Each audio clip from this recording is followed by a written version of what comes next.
ಪಂಚಲಿಂಗದಲ್ಲಿ ಇದು ಎರಡನೇದು. ಇದು ಮಳೆಗಾಲ ಬಂದಾಗ ಮುಚ್ಚೋಗ್ತಿತ್ತು. ಈಗ ಸುತ್ತಮುತ್ತ ಕಾಂಪೌಂಡ್ ಹಾಕಿ ಡೈಲಿ ಪೂಜೆ ಆಗೋ ರೀತಿ ಮಾಡಿದರೆ. ಇದು ಬ್ರೌನ್ ಕಲರ್ ಲಿಂಗ. ಆಮೇಲೆ ನಾಗದೋಷ ಸರ್ಪದೋಷ ಇದ್ರೆ ಇಲ್ಲಿ ಪರಿಹಾರ ಆಗಂತ ದೇವಸ್ಥಾನ ಇದೆ. ಓಕೆ, ಹೋಗಿದ್ದೀನಿ.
ನಾರಾಯಣ ಸ್ವಾಮಿ ದೇವಸ್ಥಾನ ಅಂತ.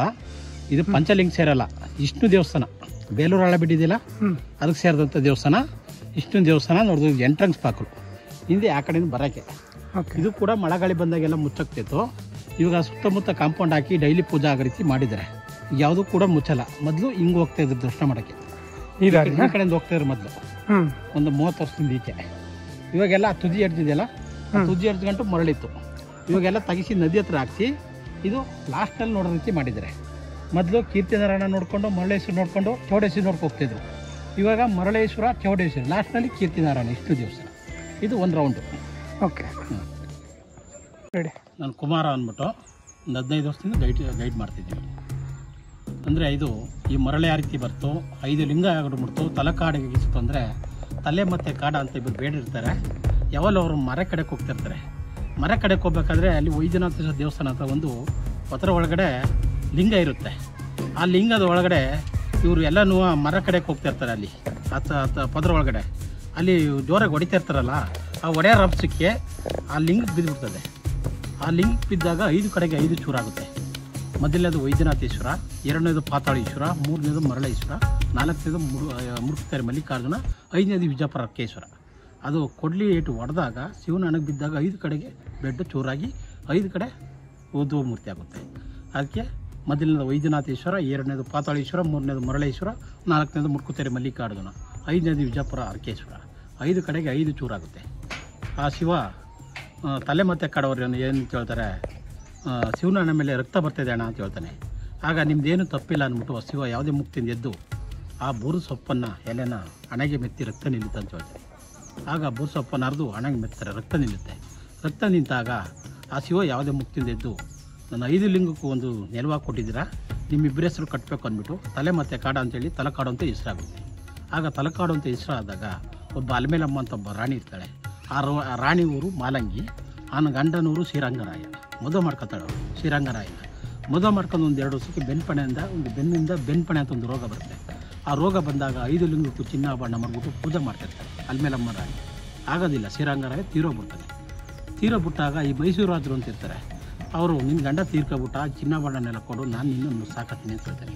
ಆಗ ನಾನು 5 ಲಿಂಗಕ್ಕೂ ಕೊಟ್ಬಿಟ್ರೂ ನಿಮಗೆ ಚಿನ್ನಾಭರಣ ಕೊಡೋದಿಲ್ಲ ಅಂತ ಹೇಳ್ತಾರೆ. ಆಗ ಇಷ್ಟೊಂದು ಹಠ ಮಾಡ್ತಾಳಲ್ಲ ಇವಳು, ಚಿನ್ನಾಭರಣ ಬಲವಂತದಿಂದ ಕಿತ್ಕೊಬರೋಗೆ ಅಂದ್ಬಿಟ್ಟು ಅವಳು ಮೈಸೂರು ರಾಜರು ಸೈನಿಕರು ಕಳಿಸ್ತಾನೆ. ಸೈನಿಕರು ಕಳಿಸಿದಾಗ ತಲಕಾಡಿನಲ್ಲಿ ಸೈನಿಕರು ಬರ್ತಾ ಇದ್ದಾಗ ಕುದುರೆ ಶಬ್ದ ನೋಡ್ಬಿಟ್ಟು ಮಾಲಂಗಿ ಹತ್ರ ಹೋಗಿ ನಿಂತ್ಕೊಂಡು ಅಲ್ಮೇಲಮ್ಮ ರಾಣಿ ಆ ಸೀರೆನ ಹರಿದುಬಿಟ್ಟು ಚಿನ್ನಾಭರಣನೆಲ್ಲ ಗಂಟು ಹಾಕೊಂಡು 3 ಶಾಪ ಹಾಕ್ತಾರೆ. ತಲಕಾಡು ಮರಳಾಗಲಿ ಅಂದರೆ ಸೈನಿಕರೆಲ್ಲ ಮುಚ್ಚೋಗಲಿ ಅಂತ, ಮಾಲಂಗಿ ಮಡುವಾಗಲಿ ಅಂದರೆ ಚಿನ್ನಾಭರಣ ಯಾರಿಗೂ ಸಿಗಬಾರ್ದು ಅಂತ. ಸುಳಿ ಅದು ಅವಳು ಬಿದ್ದಂಥ ಜಾಗ ಸುಳಿ, ಚಿನ್ನಾಭರಣ ಯಾರಿಗೂ ಸಿಗಲ್ಲ. ಆ ತೀರೋಗಿರೋಂಥ ಜಾಗದಲ್ಲಿ ಸುಳಿ ಬರ್ತದೆ, ಯಾರು ಹೋಗೋಕ್ಕಾಗಲ್ಲ ಅಲ್ಲಿಗೆ.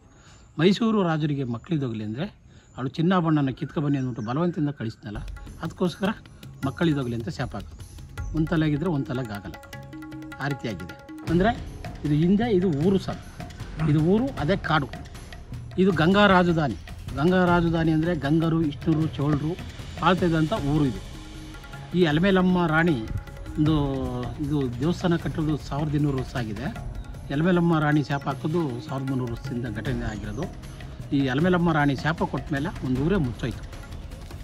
ಇದು ಒಂದು ಗಂಗಾ ರಾಜಧಾನಿ, ಒಂದು ಊರೇ ಮುಚ್ಚೋಯ್ತು. ಇವಾಗ ಅದೇ ಊರಾಯಿತು, ಇದೇ ಕಾಡಾಯಿತು, ಉಲ್ಟಾಯಿತು. ಈಗಲೂ ಕೂಡ ಮಳೆಗಾಳಿ ಬಂದಾಗ ಎಲ್ಲ ಮುಚ್ಚೋಗ್ತಾಯಿತ್ತು. ಇವಾಗ ಎಲ್ಲ ಗೌರ್ಮೆಂಟರೆಲ್ಲ ವಹಿಸ್ಕೊಂಡು ಯಾವ ದೇವಸ್ಥಾನವನ್ನು ಮುಚ್ಚೋಕೆ ಕೊಡೋದು ಅಂದ್ಬಿಟ್ಟು ಪ್ರತಿದಿನ ಪೂಜೆ ಆಗಲಿ ಅಂದ್ಬಿಟ್ಟು ಸುತ್ತಮುತ್ತ ಕಾಂಪೌಂಡ್ ಹಾಕಿ ಡೈಲಿ ಪೂಜೆ ಆಗ ರೀತಿ ಮಾಡಿದ್ದಾರೆ.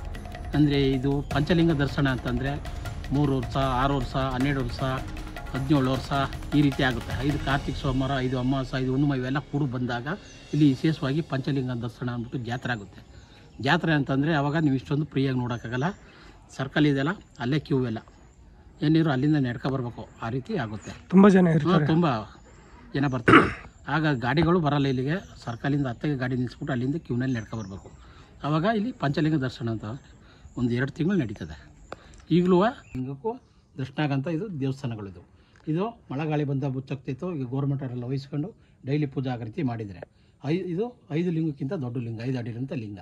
5 ಅಡಿ.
ಓಕೆ, ಅಲ್ಲಿ ಗಂಟು ಮರಳಿತ್ತು.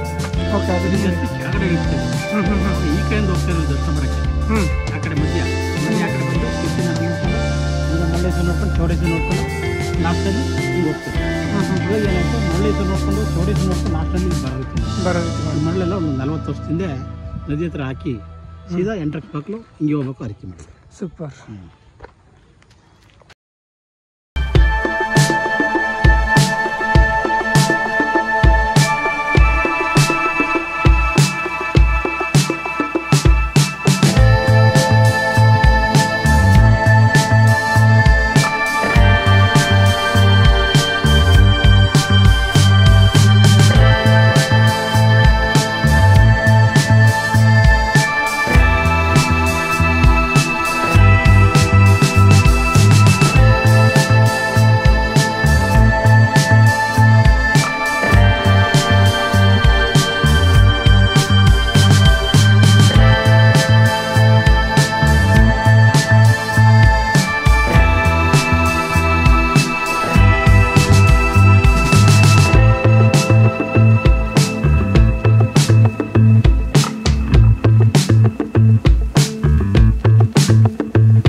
ದೀಪ ಅಲಂಕಾರ ಅದು ಲಕ್ಷ ದೀಪೋತ್ಸವ ಕಡೆ ಕಾರ್ತಿಕ ಮಾಸ ಸೋಮವಾರ ದಿನ 8 ಗಂಟೆಗೆ ಇಲ್ಲಿ ಲಕ್ಷ ದೀಪೋತ್ಸವ ಆಗುತ್ತೆ.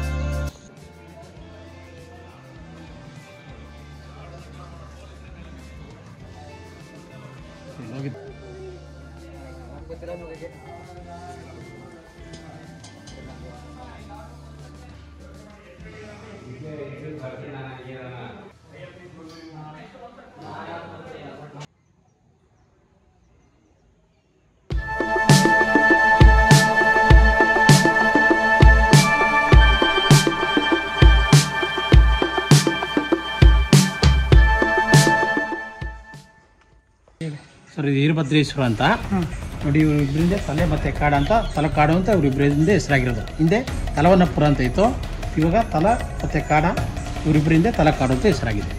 ಇವರಿಬ್ಬರು ಬೇಟರು.